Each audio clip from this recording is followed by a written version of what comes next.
Let's have a listen into the opposition leader. A few things on this afternoon.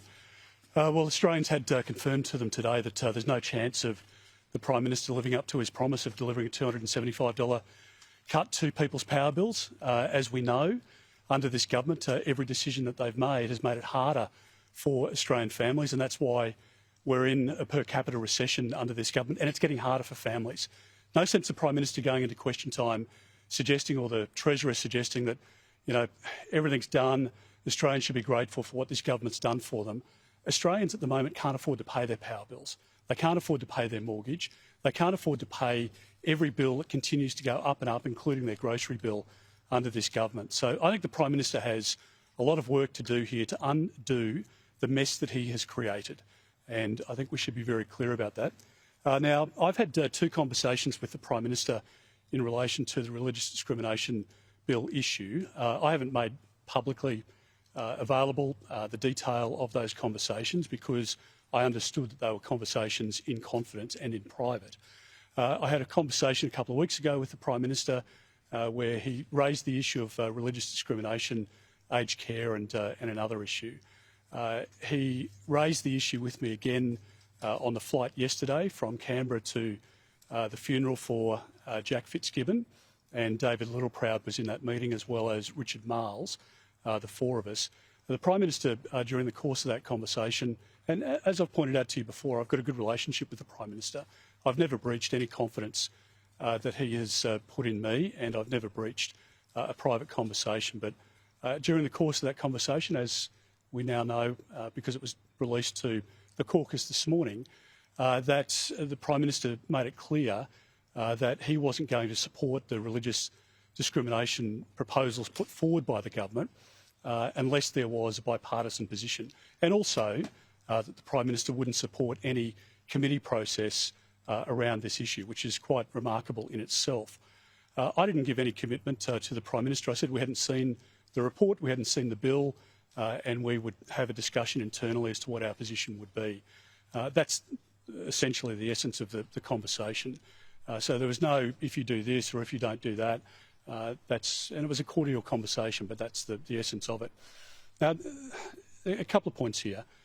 Firstly, you'll remember before the election, the Prime Minister promised these religious leaders that they would, as a government, if elected, bring in rules and law changes that went to the issues that were being raised by the religious leaders in our country. The Prime Minister gave them that commitment. He gave them his word. He said, I don't know if he said these exact words, but he may have said that my word is my bond to those people. And we now know that the Prime Minister is trying to find a way out of proceeding with these issues because he's clearly got a problem with the left wing of his party. Now, what he wants to do is to be able to say, oh, look, we gave it every good shot, but we just couldn't do anything on the religious discrimination bills because we couldn't get bipartisan position from the coalition. That's the setup here. Okay, so firstly it goes to his character because essentially it's how he treated the Indigenous leaders over the Voice. And the character of the Prime Minister here is completely and utterly in question. How can he say to the religious leaders of our country, as he did to the Indigenous leaders, that he would stand up and that he would fight for their issue on their behalf? He says that before the election, and then he does the complete opposite after. In relation to the Voice, he's out there saying, well, look, this is just a gentle, respectful request that's been made of me, and I'm the messenger, and I want to convey this to the Australian people and see how they go.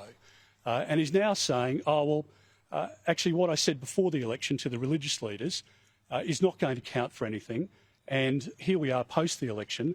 I'm not going to proceed or argue my position or my corner or what I believe in or what I promised or what I gave my word to before the election because the Liberal Party wants to have an inquiry, which is the normal conduct in the Senate, for a bill, particularly if there's contentious issues related to it, and we won't support it unless there's a bipartisan position. The Prime Minister gave me no document. He put no position, and he outlined a couple of elements of what they were talking about in relation to Section 38, but beyond that, nothing. Okay, so I just think this talks to the character of our Prime Minister, who has been dishonest with Indigenous leaders, was dishonest with Australians during the course of the Voice debate, and certainly has been dishonest now with religious leaders. I don't know whether he has expressly said to them the Labor Party will only proceed with the changes if there is a bipartisan position.